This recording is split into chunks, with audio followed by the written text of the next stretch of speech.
Okay, this is Dan Henk. Welcome to another session of the Skull Session podcast. And today my guest is Kenton Hall. That's right. Hello.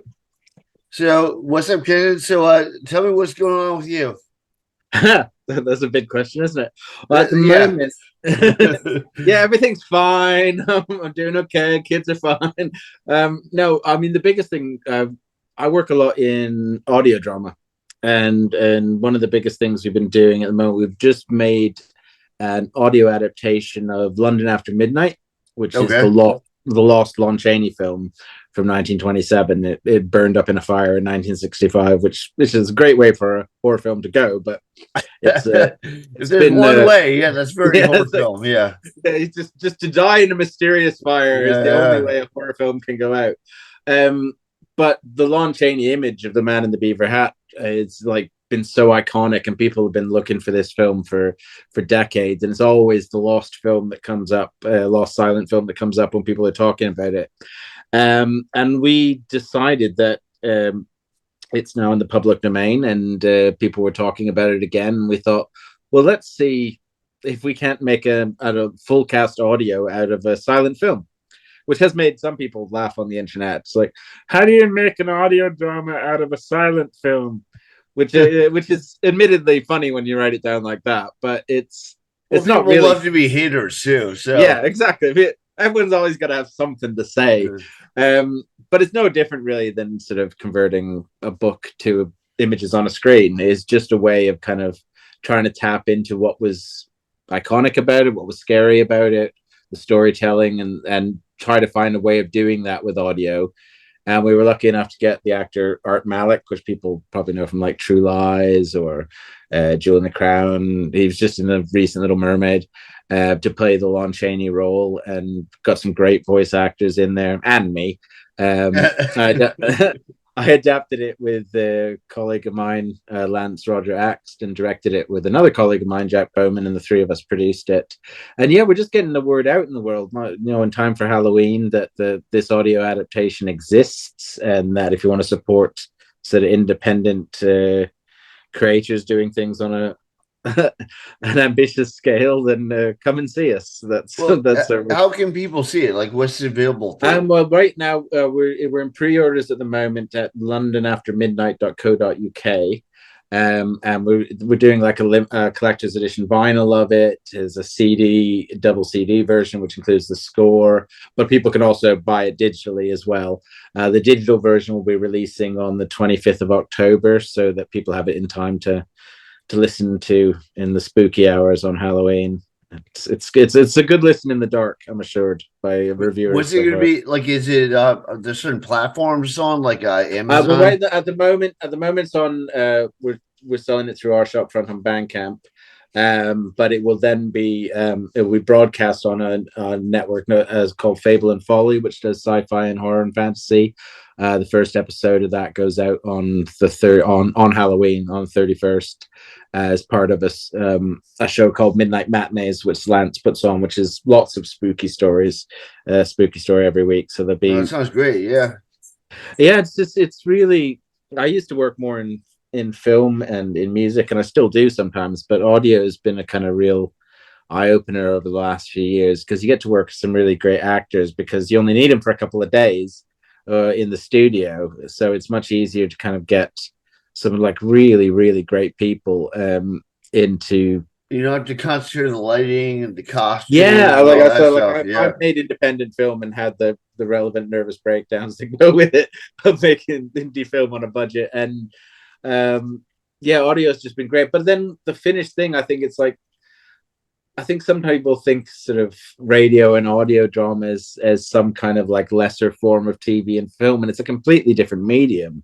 Like, you get a completely different effect from letting people sort of use their own imagination, but you still have the benefit of music. I think that might be more true to the original vision, because when you take a book and you make it into a movie, like, you're imagining the way everything looks, whereas maybe a lot of people like kind of leave that stuff open, like for a specific character and they're wearing like a red shirt, they don't say it's a red shirt, it's made by American Apparel. Yeah. They're just like, yeah, this guy, wearing a shirt, Yeah. and so then the reader like envisions one thing, and then if they see another thing on the screen, they go, wait a minute, that's not true to the original. Yeah. But with the audio, that didn't really matter as long as you capture the story. Yeah, and I think as well. I mean, I've thought a lot, and I've taught courses about adapting things as well. And I think a lot of times it's you can't really like it's like book and movie. A book is never going to be like a movie because it's like saying that a banana is going to be like a tree.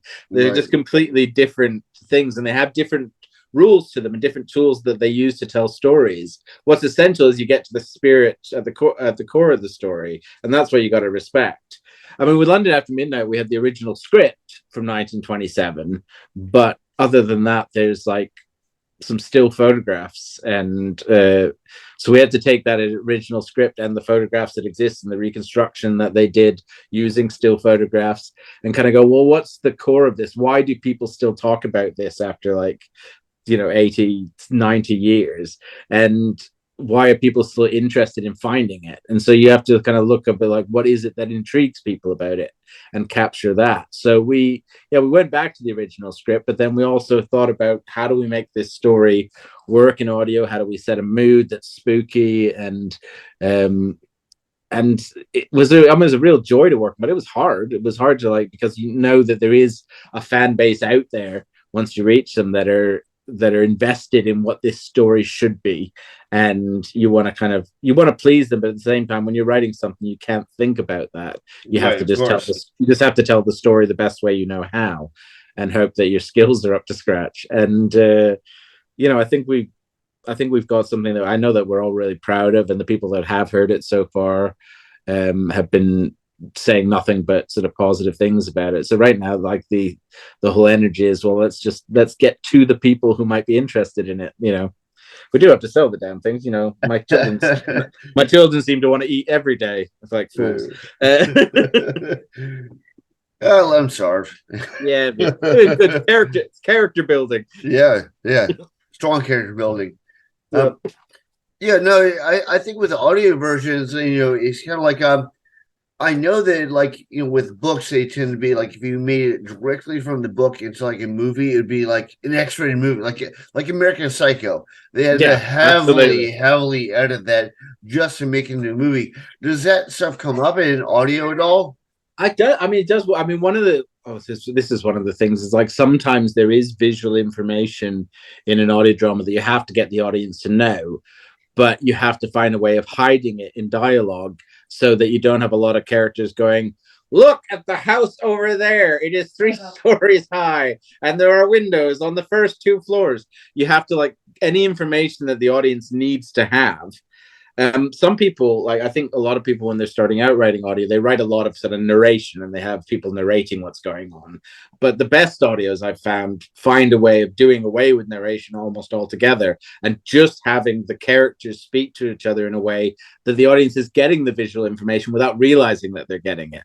And that's a trick. That's something like the same way as you learn if you're learning to write for TV, you learn the different structures and where you got to hit the cliffhangers. When you're writing for audio, a lot of it is learning how to use audio Like how and to not. manipulate the form to like provide the best results. Yeah, but exactly. You learn what the form strengths are and what the form sort of limitations are, and then you try to push the boundaries of both. Um, I mean, I was a big fan of audio drama. I mean, obviously I'm like 30 years out from sort of radio drama being a thing. So, but I listened to a lot of audio comedy and drama when I was a kid, just because I was an insomniac, and I used to like sit and listen to tapes at night. Like I sometimes used to tape the soundtracks of TV shows onto cassettes and listen to them on a Walkman just so I could close my eyes and try to get to sleep. So when I discovered that there was this world of audio drama out there, it was like it was a great discovery because you got to use your imagination like you do with books, but you also got to hear great performers and you got to hear actors inhabiting the characters, and obviously I'm a musician as well, so the music in audio drama is often a really big part of it in setting mood because you don't have visual to set mood.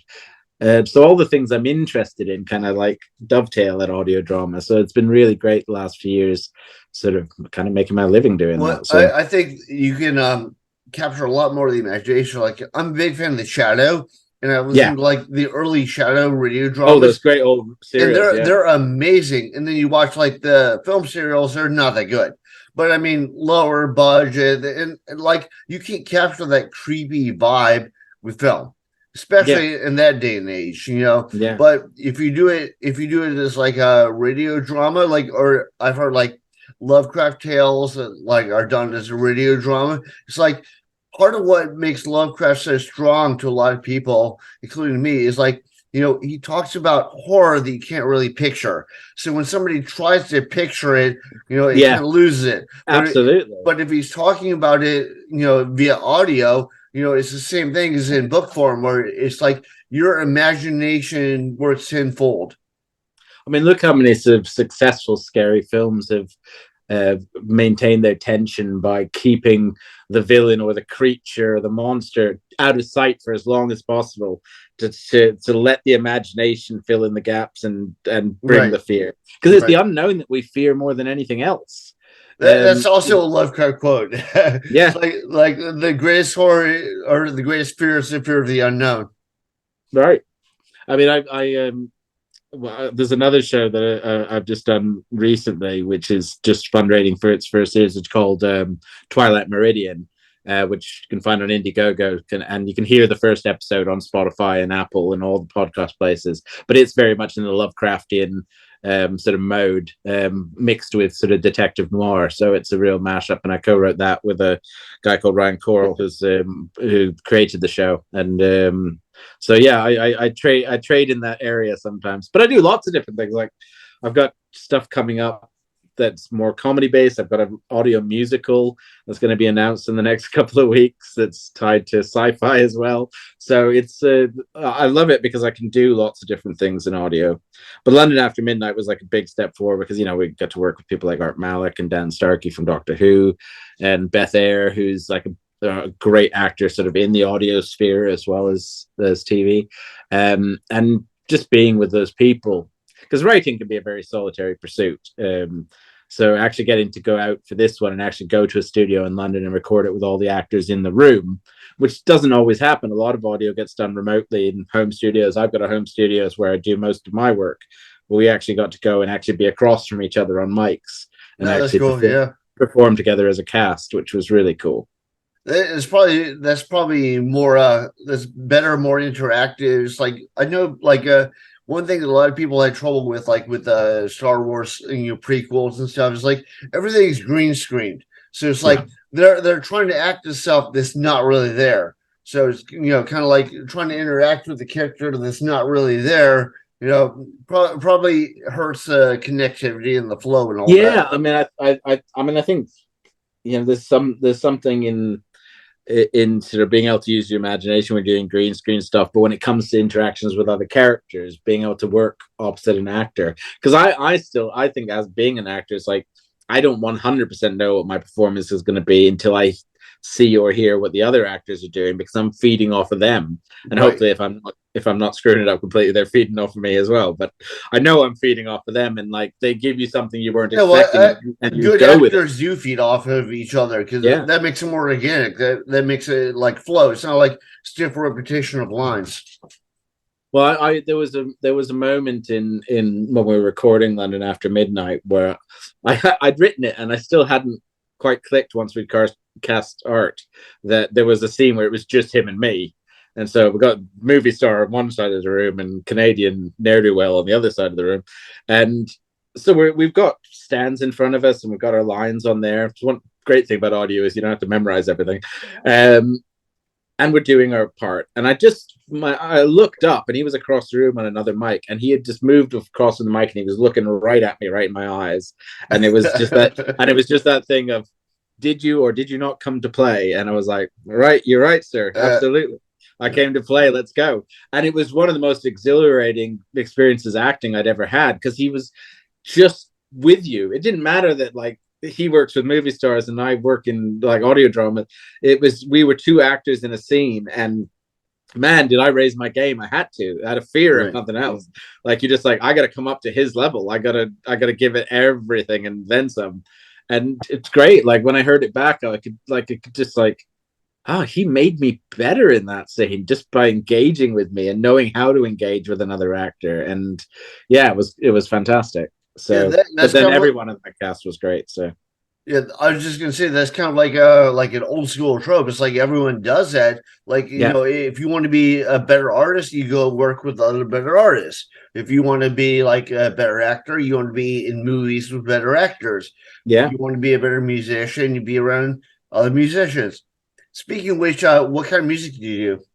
I mean, I do a lot because I co-wrote the score for London After Midnight, which is more instrumental and spooky and stuff. But as a rule, my sort of like solo stuff that I do, I was in a band called Ist for a lot of years, and we made a bunch of albums sort of like in the 2000s, and then solo, I trade as Kenton Hall in the Necessary Measures, and we just put out a triple record earlier this year, and it's kind of in the Elvis Costello vein, sort of like lyrically driven songs, but I'm in a lot of different styles. Sometimes it's quite punky, sometimes it's quite folky.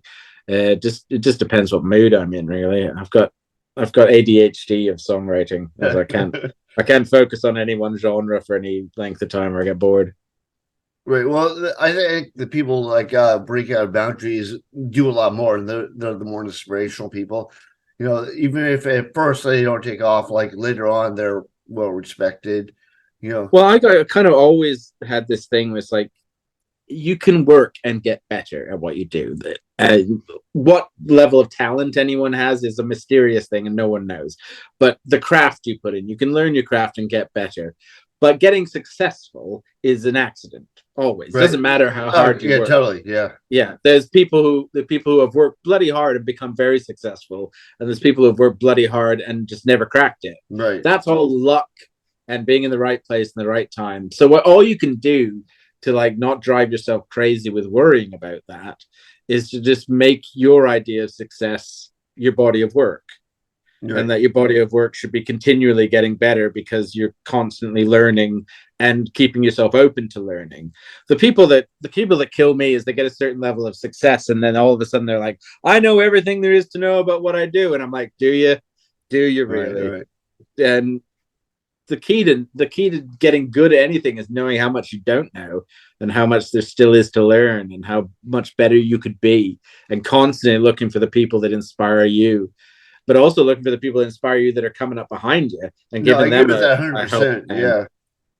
Because I mean, one of the best things about doing any of the stuff I do that's had any profile is that I've gotten to speak to people who are 10 years behind me in their careers, and they're and giving them a leg up and looking for opportunities to give them a leg up, because it's just you pay it forward and back. Otherwise, life will come and bite you in the ass. If you don't try to lead with kind of kindness and openness, then at some point people are going to want to work with you anymore. I think you can always learn from anybody, no matter what stage they're at in their career. Like, there are people like I'm in a tattoo shop, I'm a tattoo artist, but you have people that have been tattooing for like 2 years, but maybe they have like one new technique or one new whatever, and you're like, one little hey, I never thought of that. That's it. That's the thing is, I think this sums up what's wrong with the world in general, is that we get into these little bubbles of what we think and stop remembering that there's so many other ideas out there. And it doesn't matter if like you could look at something and go, well, I don't get all of that, but there's something there now. I'm thinking something different and I'm looking at things in a slightly different way. There's inspiration everywhere. It's like music. I mean, I play the guitar and the piano, so I listen to a lot of songs that are like that, but I also listen to jazz and opera and classical and heavy metal, any kind of music I can get my hands on, because I don't know where the inspiration is going to come from. I like music, all music. There's music that's my favorite, but I go looking in all the areas to keep myself open to ideas. Like one band that I like a lot is Helmet, and the lead singer from Helmet like studied jazz guitar, so he majored in jazz guitar. It's like he played Helmet for a teacher, and the teacher's like, "What is this?" But the thing is, you shouldn't limit yourself, and you do the most innovative stuff. Yeah, I mean, Brett, who I co-wrote this score with, who's been in bands with me for 20 odd years, He the reason why I love him as a musician is because he likes Neil Young, but he also likes Guar, Yeah, and he likes a lot of I've seen like Guar live. Yeah.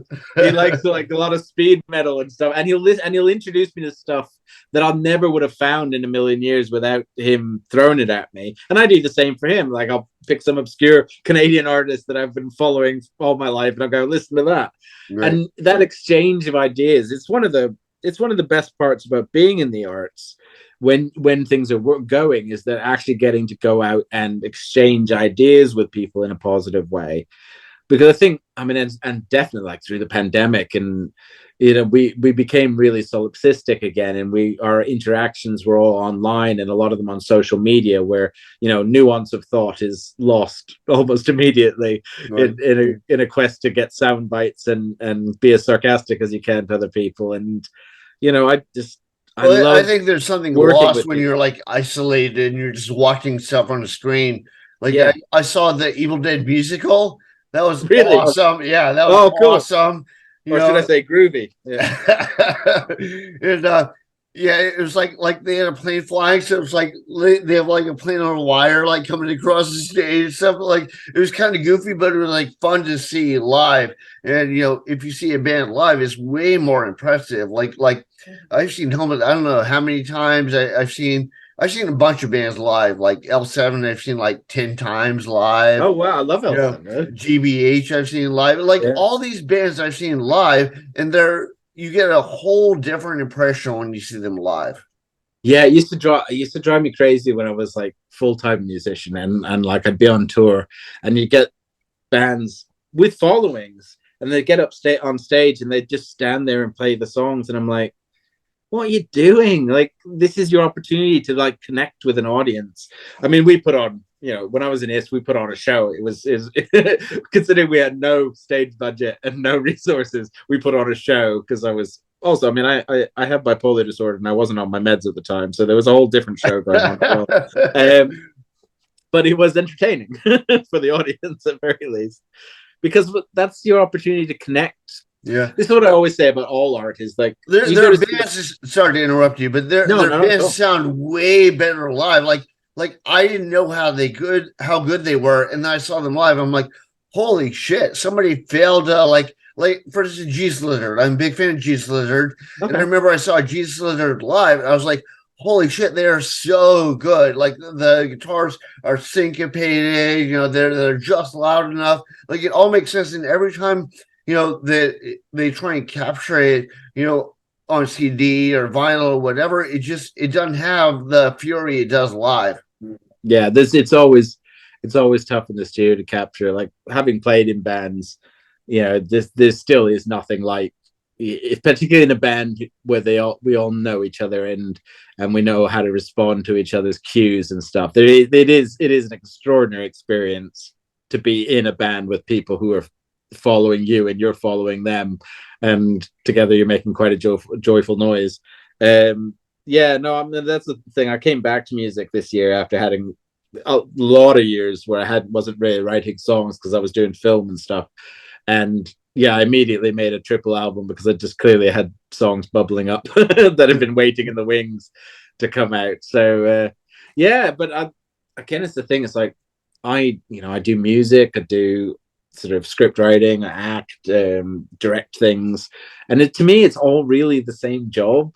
Like it sounds so goddamn wanky and pretentious, but like my job is I tell stories, and I'm part of telling stories in one way or another, and whether that's through songs or scripts or books. That's actually how I describe stuff. Like when people are like, "What do you like?" I'm like, I love to tell stories. Like when I tattoo, I try to make a sleeve where it tells a Absolutely, story. yeah. When I draw, I'm like, I have a story in mind when I draw. Like I can't be one of those people who just like sits in the park and like draw trees. I have to have like something in mind. Like I'd love to draw like spaceships or apocalypse or whatever, but I need to have something going. I need to have a story behind it.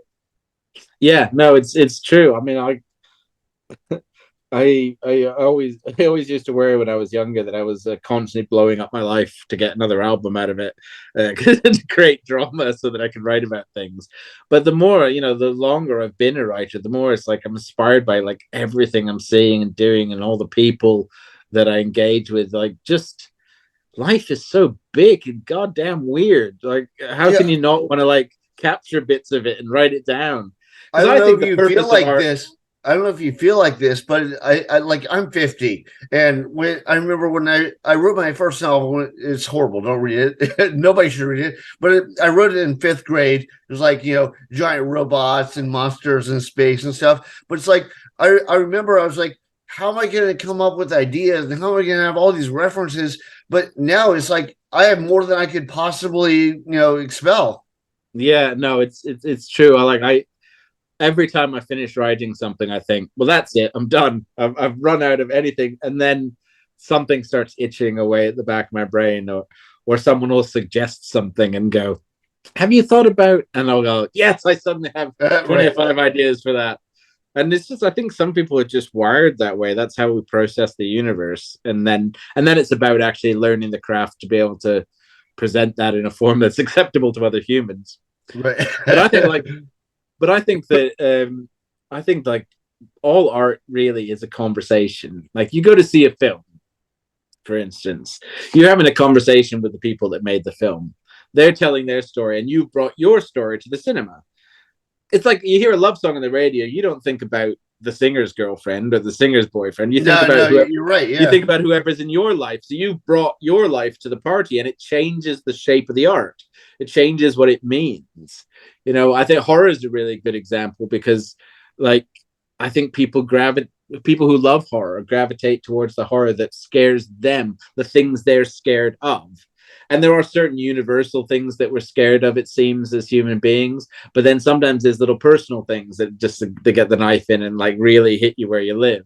Well, I Um, think going with what you just said, like especially if you do like an audio version of a story, like the London After Midnight, like people like connect it to what they envision. Like for yeah, instance, when you listen to a song, you said like it was about a girl. You envision your girl. You don't envision the singer's girlfriend. In fact, a yeah, lot of people, including myself, are disappointed when they see a video for a song they love, and they're like, "That's not what I thought at all." yeah, But it's the same thing I think with movies, and like if you have an amazing book and then you watch a movie, you're like, yeah, I don't see it that way. But if it's an audio version, like they can still do that. yeah. And I think, yeah, it's a lovely sort of halfway house between us doing our version and people listening and hearing their version, which is great because that's what I like about art. I used to do a thing from what you said, like when I was on tour with the band and we were getting a little bit, some of our songs were getting known by the audience, and then people would come up and they'd tell me what they were about. And like at first, like, when I was 23, I'm like, no, goddamn it, that's not what the Right. song's about at all. How dare you? And by the time I was 30, I was like, do you know what? You took the time to listen to something I wrote, feel something, and then express your version of it. I'm like, yeah, that's what it means. It means Right. whatever you want it to mean. It's Right. yours now. When I put something out in the world, it's yours, except only I can sell it. Don't stop selling it. But otherwise, it's yours. Because it's a privilege to make anything that anyone then feels something about. Like, I like, even with this, it's a struggle to be a freelancer in this business. It really is. There's times where things are bad, but I'm also lucky that I do make my living doing the thing I love doing. And that's I know how lucky I am because I know all the times in my life where I wasn't able to do that, where I was working the shitty day job that I hated and bemoaning my circumstances. And now it's, sometimes things are a bit tight, but the job, Well, when I go to I think work, it's sad when people are like, amazing actors, amazing musicians, and then at some point that just ends and they go have like a regular job, like a yeah, regular day job. my kid's mum got pregnant with the twins, and I was in a band. That was what I did for a living, um, and bartending because every artist has to tend bar. But people came up to me and went, "So I suppose you've been knocking this music thing on the head then?" And I'm like, what? Why? I'm a musician. Like, like I don't think my kids would be half the people they are, and they're grown up now and they're brilliant, but I don't think they would be half as inspiring as they are as people if they hadn't been given the example of, if you passionate about something, you chase it. Right. And one of my daughters became a nurse, and I know like what she does is 1,000 times more important than what I do, and that's great. But then my other daughter, she works in theater. She took a theater degree. But she creates. She's looking to create festivals around important themes like domestic violence and stuff like that. And both of them have had like times where it seemed like getting to those jobs felt impossible, and university felt impossible. And we never had any money, which is why I'm confused as to when one of them went to the arts, because apparently she wasn't paying attention now what little money we had. But they're so driven, and the thing is, they believe that if you're passionate about something, you can do it. They don't have any illusions that it's going to be easy, because it was never easy when they were growing up. But they still believe that the thing to do is you should do the thing that you love. And no, I agree with that. I think more people need that attitude, because too many people get discouraged. Like if things don't go the way right away, then they're like, well, it didn't work out. I mean, you like Brad Pitt was like living in a car, like sleeping in his car in Hollywood. Absolutely, you have to struggle to make it somewhere. And the thing is, it's like, that's why I think it's so important to define success for yourself. Because if you let the world define what success is, then you're playing the lottery every day. To be an actor is not to be a movie star. That's something that occasionally happens to 0.001% of talented actors. It's like win the lottery. Being an actor is learning to be a great actor and then performing in roles at every opportunity you can, trying to get better every time you do it. That's being an actor, and success is continuing to get better. As a writer, success is continuing to build a body of work where you're more proud of the next thing that you do than you were of the last thing that you did, and that you're constantly learning. I mean, like, you want to be a writer, you got to read all the time, because you got to fill the engine. You want to be a musician, you got to listen to music all the time. You got to be feeding the engine all the time, and trying to get better at what you do, and trying to make stuff that's so pure to what you are inspired to do, but that is also designed to get feeling out of an audience. I think a lot of people are like, well, what was successful last week? I'll do that.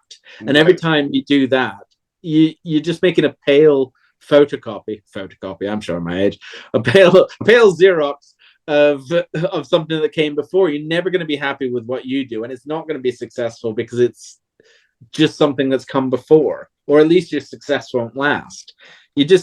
What our job as artists is to like process the world around us and tell our story of how we see it, so that we add to this big pile of stories that says you're not alone. Other people are feeling the things that you're feeling. Other people are scared by the things that you're scared by. Other people find the same things funny that you do.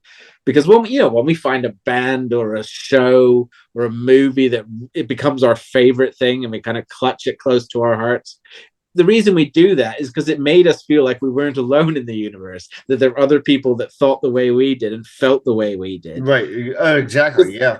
And that's what I'm trying to do, is like, I'm trying to be as true to myself as I can in what I do, so that so anyone who's even remotely like me, who's weird and a little bit mentally off and slightly and very Canadian, is gonna feel less alone when they hear or see the things that I've done. That's my only job. If I reach one person in my career and they went, you know what, I'm okay, because that guy feels the way I do, then I did my job. I prefer it to be more than one, because as I said, I got to pay the rent. But at the end, on the deathbed, if one person came up to me and said I was like genuinely inspired by the stuff you made, I'd be happy. Well, I think that really well done stuff, even if it doesn't catch on right away, it catches on later. Like Lovecraft died broke, Poe died broke, but like now they'd be like multimillionaires because they've influenced so many people. And I don't know how many musicians were amazing musicians, but now they're respected. Now they done, it doesn't affect their purse, but so that's why I intend not to die, because I'm not going for that costume. I have a theory. I have a theory that says I am immortal because I've never died before, and I don't intend to start.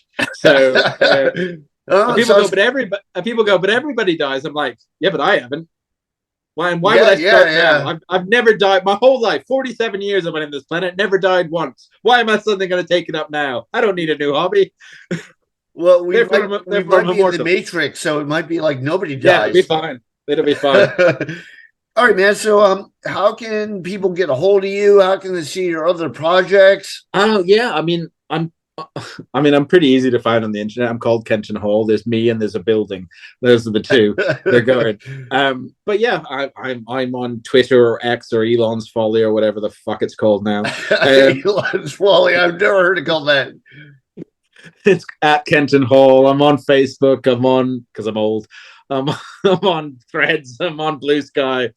Search for Kenton Hall in any one of the things that I'm doing. But you can also find my London After Midnight, obviously the one I'm pushing at the moment, which is just londonaftermidnight.co.uk. You can go to Indiegogo, search for Twilight Meridian. You can go on Spotify and find Kenton Hall or Ist and listen to the albums. Doesn't make me much, but I'll take it. I'm out there, and I'm also, people want to shoot me an email because they want to talk about art and films and stuff. I do it. Find me. I'm very open. Find me. I'll reply. Don't send hate mail. I'll get enough of that. But other than that, I'm here. I'm ready to talk. What's your email?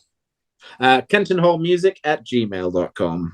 Okay. Do you have a website or an Amazon At page? the moment, my website is in construction because I've been trying to pull. I've been trying to pull all the 1,000 threads of different things that I'm doing. But you can find if you go to Bandcamp, you can get me from my music site there, which is just Kenton Hall, the necessary measures.bandcamp.com. I'll send you all these links so you can ping them up on the screen in lovely shiny colors or something. Okay, no problem. And do you have anything else you want to promote? Anything else people should check out from you? I'll push you all towards London After Midnight for the moment and the album for my own sake and Twilight Meridian. But there's stuff coming. There's some stuff I can't talk about yet. That's pretty cool. But so come and join me on one of the many social media free for alls and keep an eye out on what I'm doing because I think there's a few things for fans of different franchises that will be exciting in the next few weeks. So exciting stuff coming up. Exciting stuff coming up. Yeah. All right. Well, everybody feed a Canadian. It'll do your heart right. All right. Well, thanks, man, very much for being on this. Oh, well, thank you so much for having me.